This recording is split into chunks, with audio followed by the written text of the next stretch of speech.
Aloha, galera! Projeto Marcas de Combate, 5 minutos de mulheres que correm com os lobos. A gente terminou a primeira história da fase 2 da iniciação. Então, na fase 1 da iniciação, a gente tem 6 capítulos com 6 histórias fundamentais e mais algumas outras paralelas, que eu acredito que seja tipo uma porta de entrada para a gente começar a abrir o nosso ouvido, abrir os nossos olhos e começar a levantar um pouquinho do rabo de loba que todo mundo tem. Ou seja, o resgate da mulher selvagem, da mulher natural, certo?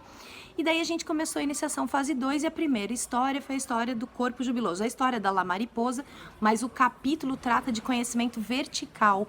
E esse primeiro conhecimento foi sobre o corpo, sobre todo o conhecimento que o corpo tem. Hoje a gente vai começar uma história nova, a história dos sapatinhos vermelhos. Eu não vou falar para vocês hoje do qual é o tema principal, porque eu quero que todo mundo possa ouvir com 5 aninhos de idade, meditar e ver qual cena ficou mais marcada. E aí depois disso a gente vai começar com a interpretação e aí sim eu vou falar qual tema de conhecimento vertical que esse conto aqui trata. A história é meio longa, então eu meio que vou dar uma olhadinha aqui para ver se eu lembro de tudo de cabeça, tá? Então a história de uma menina que era órfã e ela não tinha sapatos. Então ela ia vagueando ali pelo vilarejo onde ela morava na rua, né? E é tudo que ela ia encontrando, ela ia catando, ela ia guardando um paninho daqui, outro paninho dali, até que ela conseguiu costurar para ela mesma uns sapatinhos vermelhos. E ela ficou muito feliz, porque, né, ela conseguia caminhar melhor pelos bosques com aquele sapatinho que ela fez à mão. E aí um dia ela estava caminhando ali pelo vilarejo, meio maltrapilha, e passou uma carruagem dourada. A carruagem parou e uma velha senhora desceu e falou para a menina: olha, vem comigo para minha casa que eu vou te tratar como se você fosse a minha filha. Vou te dar tudo do bom e do melhor. E aí a menina pensou: acho que eu vou com ela sim. Entrou na carruagem e foi para a casa da velha senhora. Chegando na casa da velha senhora, ela falou assim: bom, agora você então vai tomar um banho, tira essa roupa suja e você vai colocar roupas novas. E aí a menina fez isso, colocou a roupinha dela toda branquinha e um sapatinho preto que ela ganhou. Um sapato manufaturado, né? Preto. E aí ela... quando ela saiu do banho, já estava vestida, ela perguntou: tá, cadê as minhas coisas?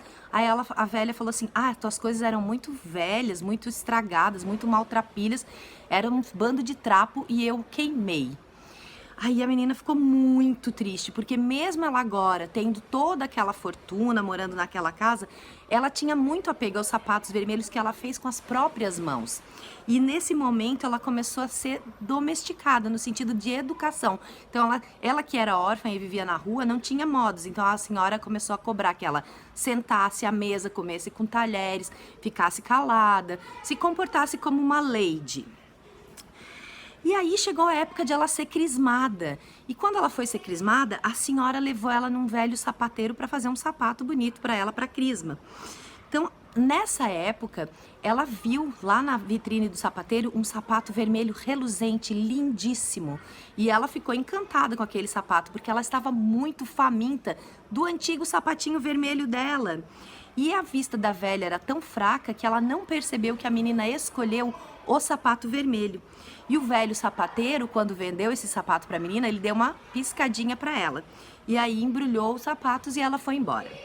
No dia seguinte, ela foi para ser crismada e ela foi com sapatos vermelhos. E foi um choque na igreja. Todo mundo comentou que... como assim essa menina tá com um sapato vermelho? E ela não tava nem aí, ela tava mais era focada em ficar olhando para os sapatos dela. E aí, claro, todo mundo avisou para a velha senhora: olha, essa menina está usando o sapato vermelho. E ela ordenou imediatamente: nunca mais use esses sapatos vermelhos. Mas a menina não estava contente não, ela queria muito aquele sapato vermelho, ele era muito atraente para ela. Então no dia seguinte, de novo ela foi para a igreja com o sapato vermelho. E aí na porta da igreja tinha um velho soldado com uma tipóia, ele tinha uma barba ruiva, estava com uma jaquetinha. E aí ele pediu permissão para tirar o pó do sapato da menina. E quando ele tirou o pó, ele viu que o sapato era vermelho. E aí ele deu uma tamboriladinha embaixo do sapato e falou para ela, e deu uma cócega até no pé dela e falou para ela: não esquece de ficar pro baile. Aí todo mundo de novo, ela entrou de novo na igreja com o sapato vermelho, todo mundo de novo olhou para ela, né? E ela nem prestou atenção em nada que estava acontecendo ali no culto. Ela só ficava olhando pro pezinho dela que estava com aquele sapato lindo. E o soldado, quando elas saíram da igreja, ele falou assim: nossa, que sapatilha linda. E aí a menina deu uns passinhos de dança depois disso. Só que aí começou uma dança que ela não queria muito. Ela foi atravessando o jardim da frente da igreja, os canteiros, e aí pareceu que ela não estava mais sob o controle dos sapatos. Aí o cocheiro da senhora saiu correndo atrás dela, conseguiu segurar, arrancou o sapato dela e a velha senhora pegou esse sapato e jogou lá em cima numa prateleira alta, lá num guarda-roupa, no fundo do guarda-roupa, para que ela nunca mais pudesse usar esses sapatos vermelhos. Só que aí o destino fez com que a senhora ficasse doente e a menina sorrateiramente foi lá e pegou o sapato de novo. E ela achou que ele não ia fazer mal nenhum para ela e ela calçou o sapato vermelho. Quando ela calçou, eles começaram a dançar. E ela foi dançando, e ela foi dançando, e aí ela foi dançando porta fora, rua fora, e ela passou de novo pelo velho soldado da barba ruiva. E aí ele disse de novo: nossa, que sapatilha linda.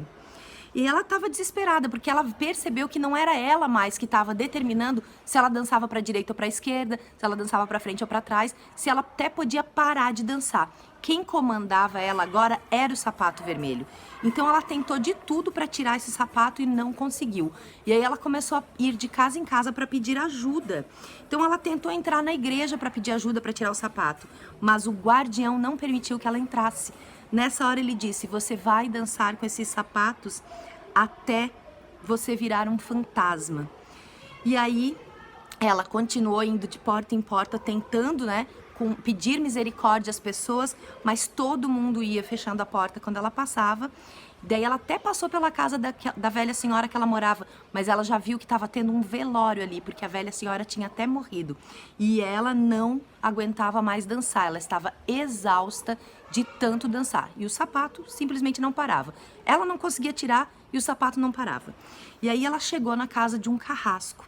Ela foi andando floresta adentro, entrou na casa do carrasco e falou: pelo amor de Deus, por favor, corta fora os meus sapatos para que eu me livre dessa maldição, desse destino. E aí o carrasco tentou cortar as tiras do sapato, cortou, mas o sapato não se desprendeu dos pés dela, como o cocheiro tinha conseguido fazer antes.